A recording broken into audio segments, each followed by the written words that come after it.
اس لیے میرے نبی نے فرمایا سب سے اعلیٰ درجے کا مسلمان وہ ہے جو بیوی سے اچھا سلوک کرے۔ یہ اس کے اندر وجہ کیا ہے؟ سب سے مشکل ہوتا ہے بیوی کو برداشت کرنا، اور سب سے مشکل ہوتا ہے بیوی سے اچھا سلوک کرنا۔ جو یہ رگڑا کھا جائے گا وہ اپنے آپ ہی سب سے اعلیٰ بن جائے گا۔ جو بیوی کو رگڑا دے گا وہ خود ذلیل ہو جائے گا۔ آپ کو حدیث سناتا ہوں، بڑی ہیوی ویٹ چیز ہے۔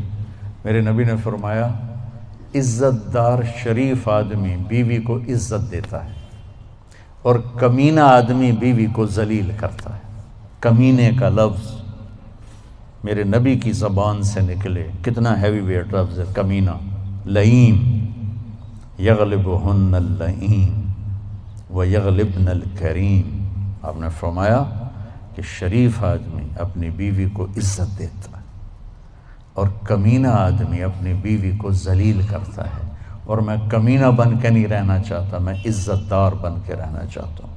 میں اپنی بیوی کو عزت دے کے رہنا چاہتا ہوں۔ اور بیوی کو بتایا اگر میری شریعت میں سجدہ ہوتا تو بیوی سے کہتا اپنے خامند کو سجدہ کر۔ بیلنس کیا۔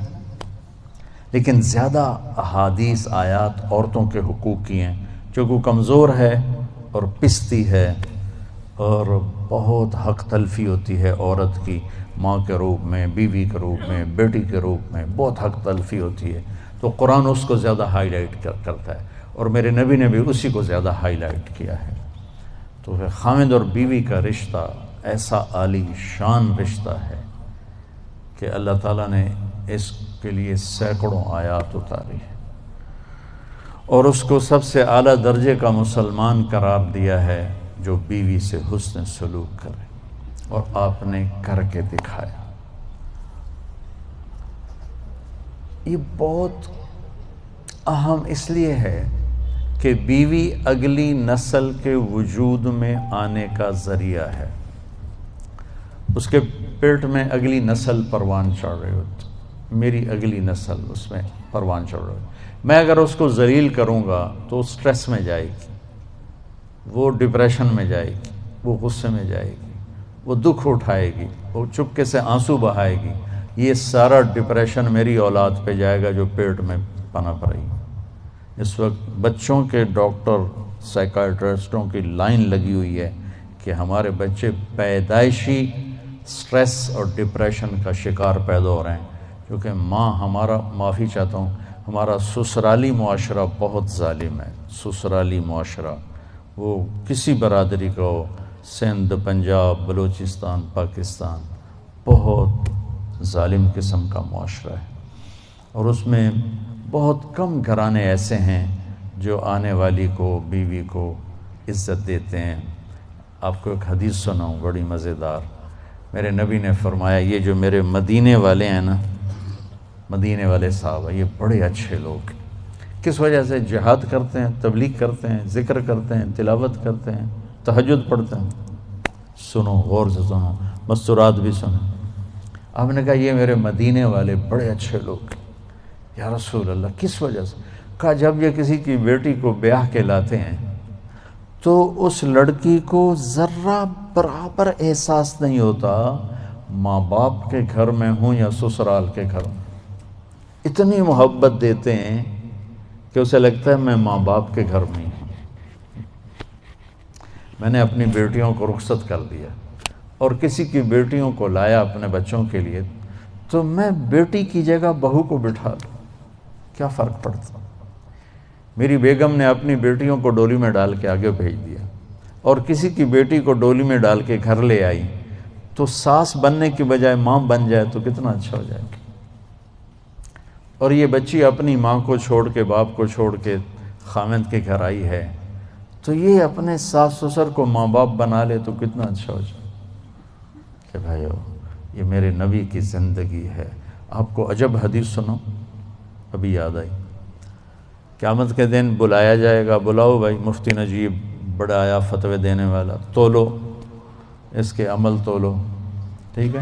طارق جمیل کو بلاؤ بڑا بھاری خطیب بنا پھرتا ہے، اس کے عمل تولو۔ سب سے پہلے کس عمل کو تولا جائے گا؟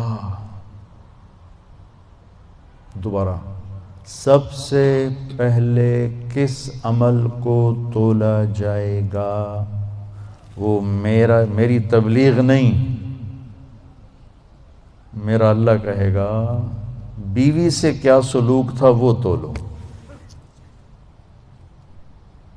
مفتی صاحب ہے، مولانا صاحب ہے، رضوان صاحب بڑا تاجر ہے، نمازیں نہیں تولی جائیں، سب کچھ تولے گا۔ سب سے پہلے بیوی سے سلوک تولا جائے گا، اور بیوی کا خاوند سے رابعہ بصری بھی ہے تو پہلے خاوند سے سلوک کیا تھا، پہلے وہ تولا جائے گا۔ یہ اتنا اہم چیپٹر ہے۔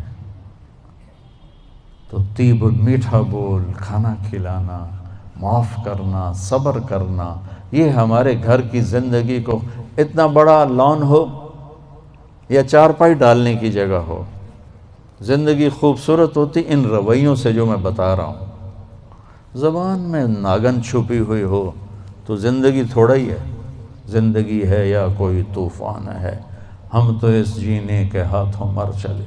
اللہ مومن خان کی قبر روشن کرے، کیا شعر کہہ گیا، آتی جاتی سانس کا عالم نہ پوچھ، جیسے دوری دھار کا خنجر چلے۔ یہ دوری دھار ہے زبان میں، وہ کاٹ کے رکھ دیتی، اور یہ شہد سے بھری ہوئی ہے جو بڑے سے بڑے زخم کو مٹا کے رکھ دیتی۔ تو محبت دینا، پیار دینا، عزت دینا، یہ اس رشتے کا تقاضا ہے تاکہ اگلی نسل فریش پیدا ہو۔